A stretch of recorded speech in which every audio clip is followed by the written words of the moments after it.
Olá, meu nome é Roberto Novaes e essa é a nossa primeira aula do nosso curso de Engenharia Jurídica.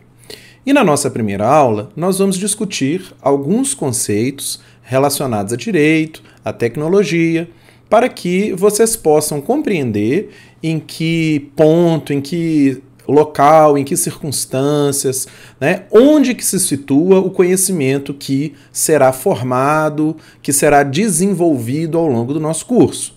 Uma vez que nós estamos lidando com um campo que é muito grande, que é muito vasto, que tem dezenas de aplicações diferentes, e outra coisa, ele é um campo muito novo também.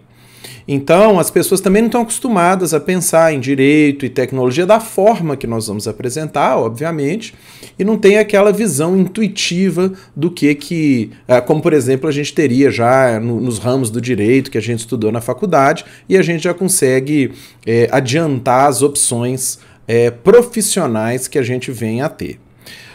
Nessa parte introdutória, nós vamos abordar aqui esses três primeiros conceitos, né? A saber, tecnologia e profissão jurídica. Então, no nosso vídeo de hoje, nós vamos falar sobre tecnologia principalmente.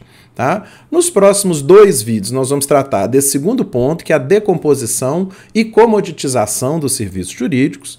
Nós vamos trazer aqui principalmente o argumento que é desenvolvido por Susskind, nós vamos falar desse autor. E no último nós vamos falar um pouquinho do que são low-techs, como que é o perfil das low-techs aqui no Brasil e as novas perspectivas profissionais, tentando situar essa carreira de engenheiro jurídico dentro desse panorama maior. Bom, primeira definição que a gente tem que fazer é justamente a definição de tecnologia, né? Tecnologia, gente, é uma palavra super ampla, né? Palavra tem dezenas de significados diferentes e de aplicações diferentes. Então, antes da gente falar de tecnologia e direito, de direito e tecnologia, a gente tem que dizer de onde que vem essa palavra e o que a gente quer tratar com isso, o que a gente quer dizer com isso. Aqui, pessoal, está escrito aqui em grego, né? Que é de onde vem essa palavra, obviamente. A pronúncia disso seria techni, né, com CH assim puxado, que é essa letra X, esse xão que tem aí, que é uma letra grega, que é o ri, né, que fala mais ou menos como alemão. Então a palavra seria techni. E no original grego, nos textos gregos antigos, isso já tem em Platão, isso está escrito em Aristóteles, enfim. Essa palavra foi ganhando o sentido de fazer, de produzir, diferentemente de outros conhecimentos, né? Os gregos mapearam os diferentes tipos de conhecimentos, que seriam os conhecimentos teóricos, por um lado, e os conhecimentos éticos, de outro lado. Então a gente já pode ver na obra de Aristóteles uma distinção muito clara entre essas três grandes formas de conhecimento. O conhecimento da pura teoria, né, o conhecimento chamado teorético ou epistêmico, o conhecimento da pura observação, né, o conhecimento prático, o conhecimento aplicado ao agir, que é a ética, e um conhecimento dedicado ao produzir, ao fazer, ao construir alguma coisa, que é o conhecimento técnico, que a gente veio a traduzir como técnico. Em latim, pessoal, isso vem a ser traduzido aqui normalmente como ars, que é de onde vem a palavra arte, como vocês já devem ter percebido, e vem artesanato, artefato, artífice, ou seja, tudo ligado ao fazer, ao produzir, ao construir, ao transformar a sua ação numa obra, transformar a sua ação num produto. É claro que, passando aqui ao nosso próximo ponto, é claro que nós não vamos tratar de filosofia, apesar da minha formação original ser, meu mestrado e doutorado foi na filosofia do direito, né, e foi na filosofia grega, por isso que eu não poderia deixar de comentar, mas isso não é um curso de filosofia.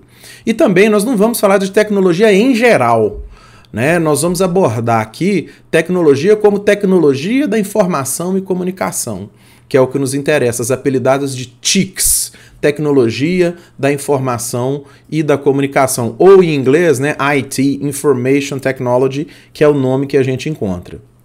O que a gente tem hoje em dia, né, que é presente, que vem de maneira avassaladora no ramo jurídico, que transforma profundamente o ramo jurídico e permite, portanto, a criação das novas profissões, é a tecnologia da informação e da comunicação. Então, no nosso curso de Direito e Tecnologia, nós estamos usando tecnologia nesse sentido de TIC, tecnologia da informação e da comunicação, e aqui eu chamo a atenção para esses 4 pontos, ou seja, primeiro, a computação, a existência de máquinas que são programáveis para fazer operações arbitrárias, ou seja, operações que a gente quiser que elas façam. Então, um computador é diferente de uma ferramenta, simplesmente. Uma ferramenta, em geral, ela não é programável, né? Ou seja, eu não posso, embora uma furadeira tenha lá alguns botões que me permitam colocá-la mais rápido, mais devagar, batendo para furar concreto ou de maneira contínua para furar madeira, mas ela não é programável, né? Ou ela é programável no sentido tão simples que sequer nós vamos considerá-la como algo, a sua programabilidade. Já um computador é uma ferramenta que, se não for programada, ela não faz nada, né? Ela consegue fazer contas muito básicas e mesmo assim ela tem que ser programada para fazer essas contas, e a partir de um conjunto de operações que o próprio ser humano que manipula aquela máquina a informa, ela é capaz de realizar praticamente qualquer coisa que a gente quer que ela realize. O segundo ponto aqui é a existência de redes. Ou seja, a grande revolução que a gente encontra nos dias de hoje é o fato de que essas máquinas, esses computadores estão interligados em rede, né? Eu não sou tão antigo assim, mas eu venho de uma época em que eu já tinha computador em casa, quando eu era criança, mas os computadores não eram interligados. Ou seja, a limitação que a gente tinha na quantidade de informações a serem tratadas, a serem processadas por essas máquinas, era muito grande. A gente tinha que recorrer ou aos antigos disquetes de 5 polegadas, né, aquele disquetão flexível, que eu não sei se vocês já viram, ou a gente tinha que recorrer a fitas cassete, que conseguiam carregar muito poucas informações. E tinha, na minha época, o ancestral da internet, que eram as BBS, né? Que eram, na verdade, computadores que você podia se conectar de modo discado, e ali era uma mini internet que você tinha um computador central, você se conectava a ele e ele entregava ali notícias, joguinhos, tinha umas salas de chat, uma coisa muito simples, muito rudimentar, comparado ao que a gente tem hoje. E hoje as redes não são de computadores, né? Elas são de dispositivos.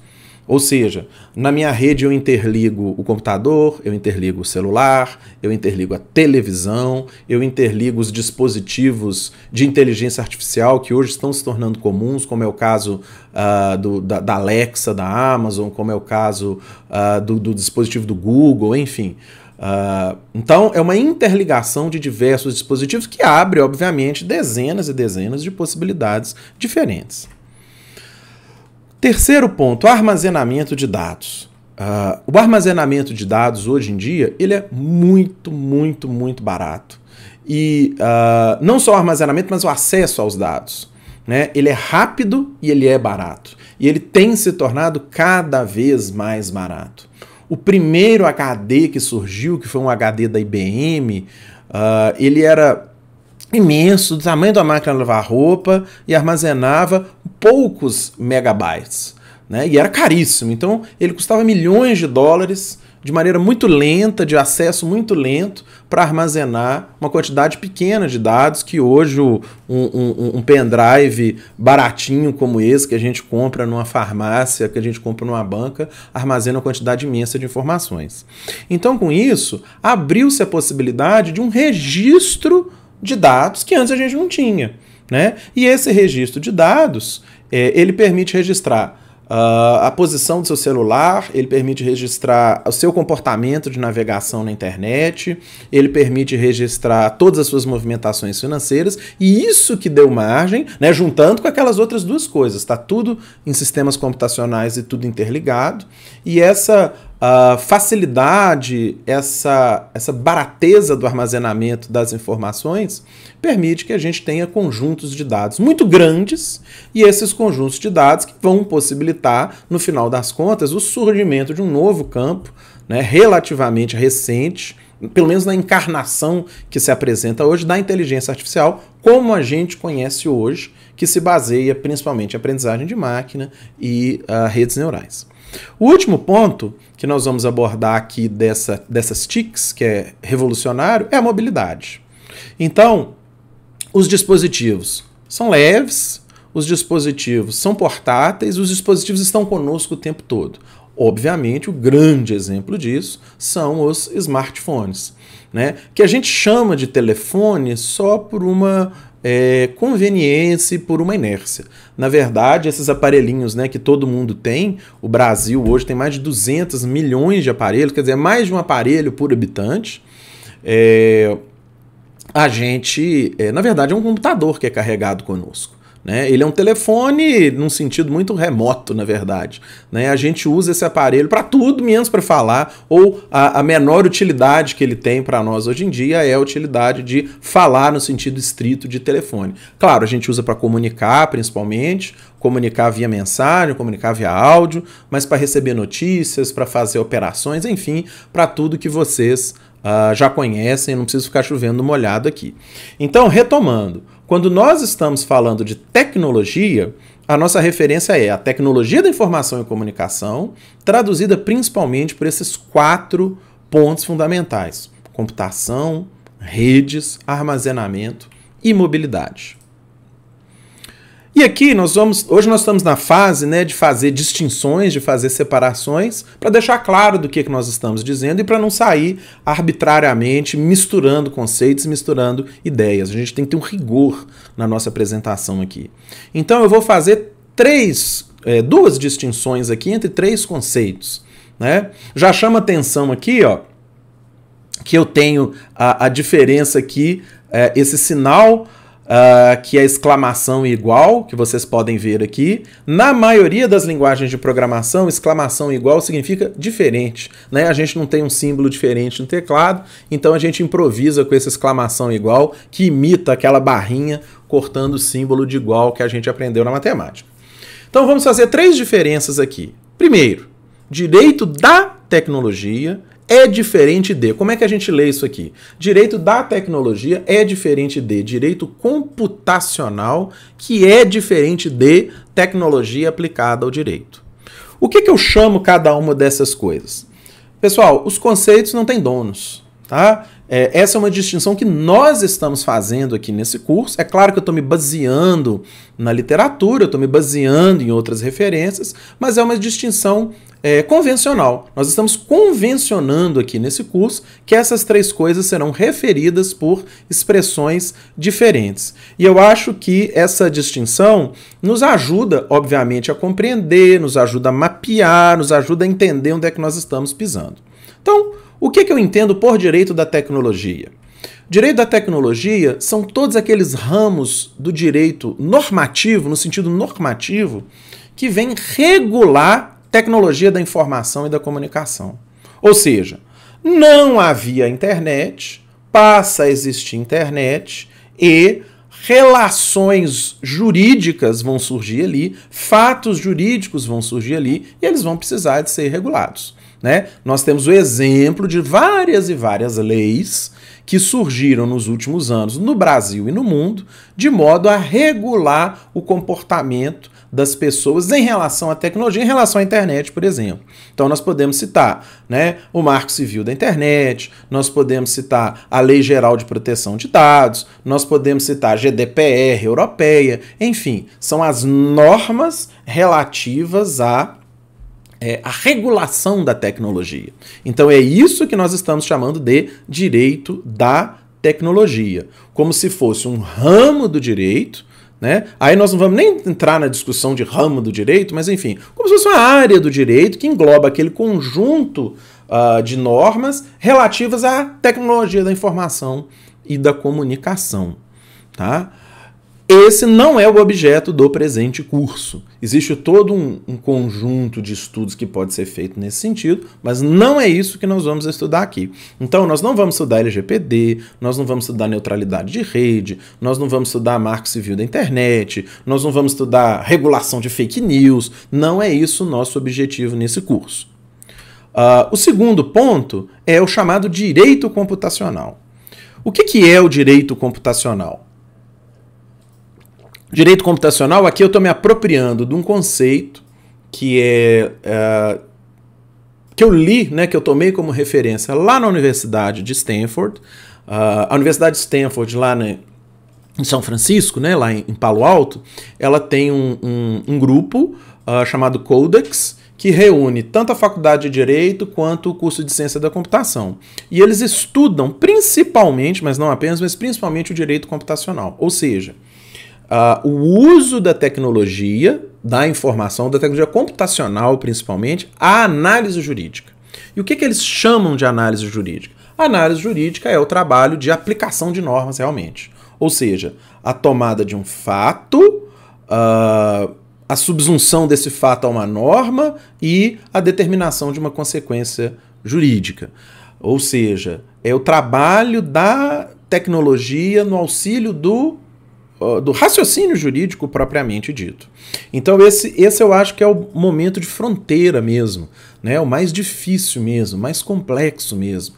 Quer dizer, como é que eu posso submeter a realidade, tanto factual, como a realidade jurídica, a uma máquina computacional e ela pode me dizer uma posição jurídica. Quer dizer, eu vou narrar um caso a um computador, né, de alguma maneira, por uma interface qualquer, seja escrita, seja oral, seja por voz, enfim.